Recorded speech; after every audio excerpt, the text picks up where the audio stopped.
શું તમારા ઘરના મંદિરમાંથી પણ સકારાત્મક ઉર્જા નથી મળતી? શું તમને ખબર છે કે ઘરના મંદિરની ખોટી દિશા તમારા ઘરમાં અશાંતિ અને આર્થિક મુશ્કેલીઓ અને નકારાત્મકતા વધારી શકે છે? અને જો મંદિર યોગ્ય દિશામાં હોય તો સુખ શાંતિ અને સમૃદ્ધિનો પ્રવાહ વધી શકે છે. આજે હું તમને જણાવીશ કે ઘરમાં મંદિર કઈ દિશામાં હોવું જોઈએ, કઈ દિશામાં ન રાખવું જોઈએ, મૂર્તિ કેવી રીતે ગોઠવવી, દીવો ક્યાં કરવો, અને એ મહત્વની વાતો છે 90% લોકો નથી જાણતા. તો વિડીયોને અંત સુધી જરૂર જોતા રહેજો, કારણ કે છેલ્લી ટીપ તમારા ઘરનું ભાગ્ય બદલી શકે છે. જય માતાજી બધા મિત્રોને. ઘરમાં મંદિર કઈ દિશામાં હોવું જોઈએ? ભારતીય વાસ્તુશાસ્ત્ર મુજબ ઘરના મંદિર માટે સૌથી શુભ દિશા ઈશાન ખૂણો ઉત્તર પૂર્વ માનવામાં આવે છે. દિશા દેવતાઓની દિશા ગણાય છે. અહીં મંદિર રાખવાથી ઘરમાં સકારાત્મક ઉર્જા વધે છે અને મનને શાંતિ મળે છે.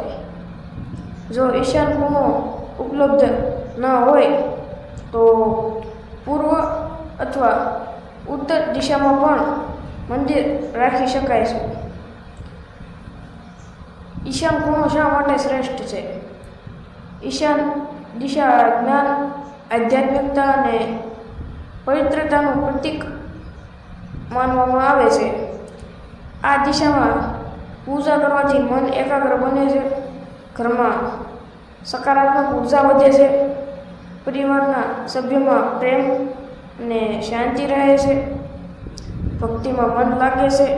બીજું, મંદિર કઈ દિશામાં ન રાખવું? ઘણા લોકો અજાણતા મંદિર એવી જગ્યાએ બનાવી દે છે જ્યાં વાસ્તુ મુજબ યોગ્ય માનવામાં આવતું નથી. ખાસ કરીને બાથરૂમની દિવાલ સાથે મંદિર ન રાખવું, સીડીઓની નીચે મંદિર ન બનાવવું અને સ્ટોરરૂમમાં મંદિર ન રાખવું.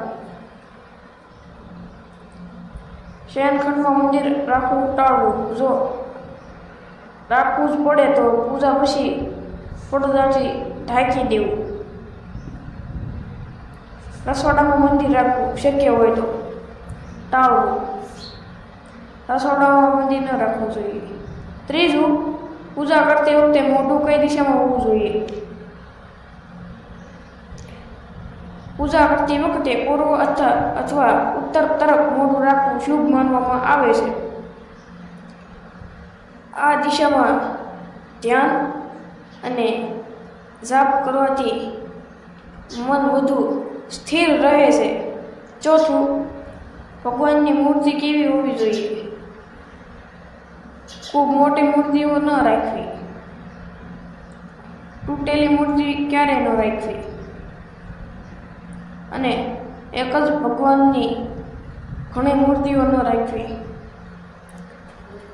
મૂર્તિઓને સ્વચ્છ અને સુંદર રીતે ગોઠવવી.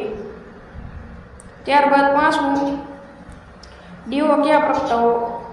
જો શક્ય હોય તો મંદિરની સામે અથવા જમણી બાજુ પ્રગટાવવો દીવો. દીવો પ્રગટાવતી વખતે શ્રદ્ધા અને ભક્તિ સૌથી મહત્વની છે.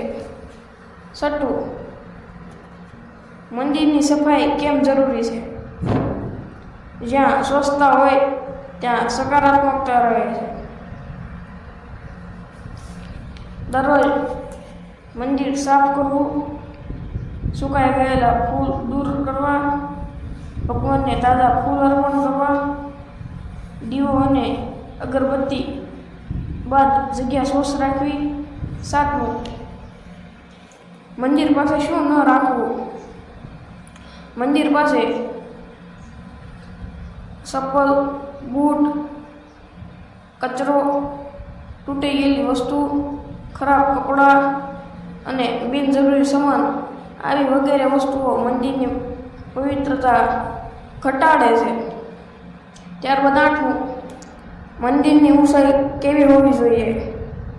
મંદિર જમીન પર સીધું ન રાખવું, થોડું ઊંચું અને સ્વચ્છ સ્થાન પસંદ કરવું. ત્યારબાદ નવમું, રોજ શું કરવું? દરરોજ દીવો કરવો, ભગવાનનું સ્મરણ કરવું, થોડો સમય જાપ કરવો અને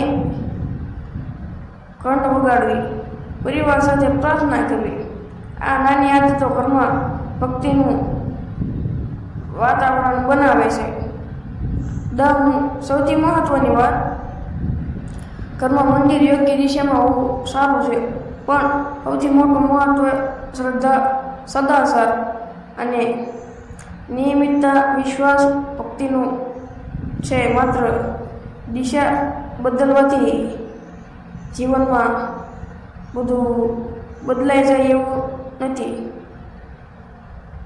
એવું માનવું યોગ્ય નથી.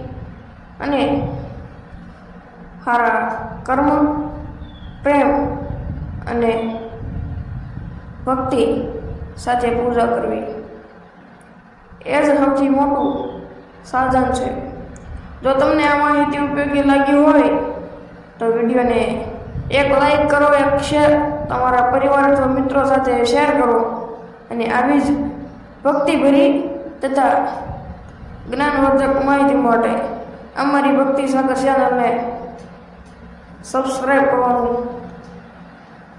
ભૂલશો નહીં. જય માતાજી બધા મિત્રોને.